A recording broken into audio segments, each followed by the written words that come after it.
Hello, dear friend. This is Linda Asimole Ella of The Living Woman, which is a platform committed to helping women and ladies in their personal growth and fulfillment of purpose. Let's talk a little about the woman's identity and her role. So, we're going to talk about the woman's identity and role, her place in family and society. What are you doing with that as a woman? The second point will be cultural nuances around the woman. Things like stereotypes, stigmas, expectations, and beliefs. So, before we delve into that topic, we want to look at you as a woman. What's your self-concept and what's your self-identity? Who do you see yourself to be? Who are you? Many of us have lived disconnected from ourselves. Family and society have defined us, and that is what we know about ourselves. So, your life as a daughter or wife or mother is about domestic chores, nurturing others. You are like a beautiful work of art that is there to please someone, and you are seen as your body. You are seen by many just as that beautiful person, woman that you are. You got admired by others not because of your intelligence, but for your body as a woman. So you see where this is driving. In a society that views women and girls in this way, things like rape and other forms of sexual violence is only one of the many consequences. So it is our place, it is your place on my place as a woman, as a girl, to have the right self-concept and the correct self-identity. One that is not defined out there, but as defined by you. So there's a quote that I was inspired to write, and to me it has a lot of depth. And it goes like this: defining and owning our identity, or rather, defining and owning your identity gives you the liberty to live your life as you want it told. So it's a way of saying you're not living your identity out there to be defined by someone. You're actually doing the definition and the owning. And that in itself gives you the liberty to live your life in a way that you yourself have defined and in a way that you want it to be told. So, looking at the woman's identity and role and her place in family and society, as a woman, you're a mother, you're a nurturer, you're a daughter, an employee, a nanny, you're a wife, you're a confidant, you're a place of solace, you're a colleague in the office, you're a pacifier, a sister, in-law, a mentor, a partner, a cook. We cook a lot. Sometimes it's taken for granted. Yeah, when the food arrives on the table, it's so nice. But the day you get it burnt, that's when they realize that, wow, today you missed it. So you're a helpmeet, you're a cleaner, you're an organizer, you're a breadwinner sometimes, cheerleader, supporter, mother-in-law, sister-in-law, and all that. So much more.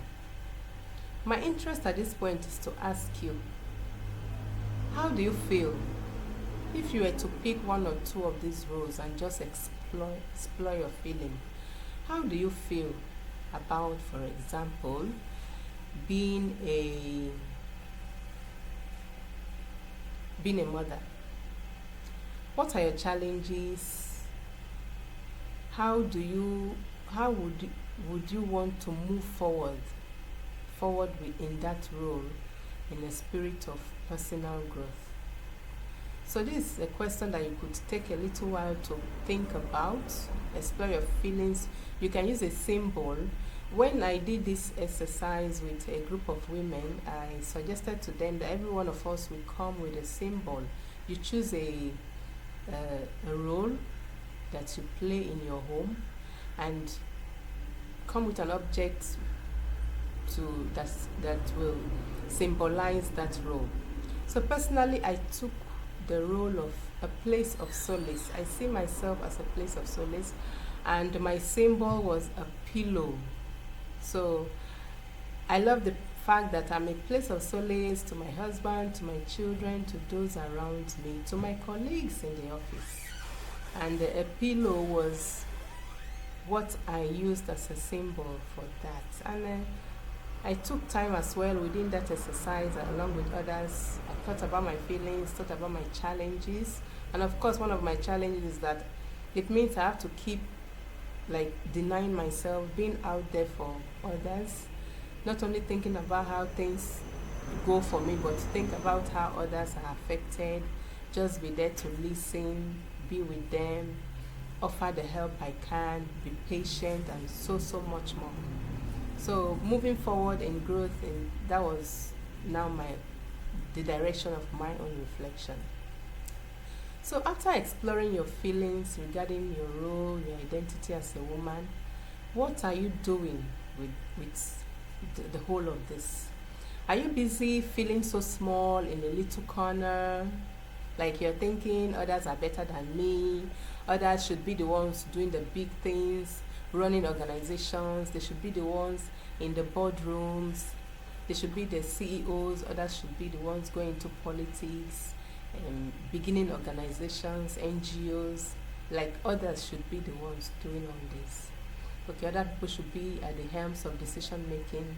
Or are you rather feeling, wow, I'm empowered, my dreams are valid, I can run and achieve my goals in life, I can challenge myself to do a lot more? Are you ready to weather the storm, to storm the world with that little idea that you have? So the point here is, beyond your identity and role as dished out by society and family and all that, you need to remember always that, woman, you are so much more. And at this point, I invite you to do a declaration with me. Say, I am the love and beauty of life in full expression. I am the love and beauty of life in full expression. You can write it in the comments down. I am the love and beauty of life in full expression. Yes, write it down there. I am the love and beauty of life in full expression. So let's talk a little about cultural nuances. What are nuances? They are like quiet feelings and meanings that culture and society has ascribed to us as women. Cultural nuances are about beliefs and practices that contribute to how a particular gender, be it male or female, how they think about themselves. It conditions the mind in line with the cultural expectations and stereotypes. So you find yourself like defending, sometimes you might find yourself as a woman defending certain stereotypes that are even against your gender. And cultural nuances have to do with how are you expected to act, to speak, to dress, groom, and conduct yourself as a woman.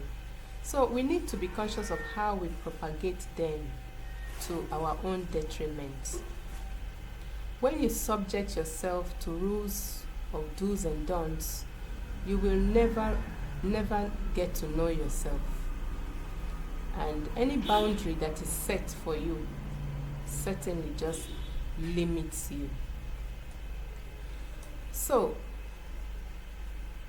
we need to be aware of these limitations and boundaries, and almost like you're put in a box. And it's not just about others putting in a box, but your way of thinking about yourself, your identity, who you are, the role you play.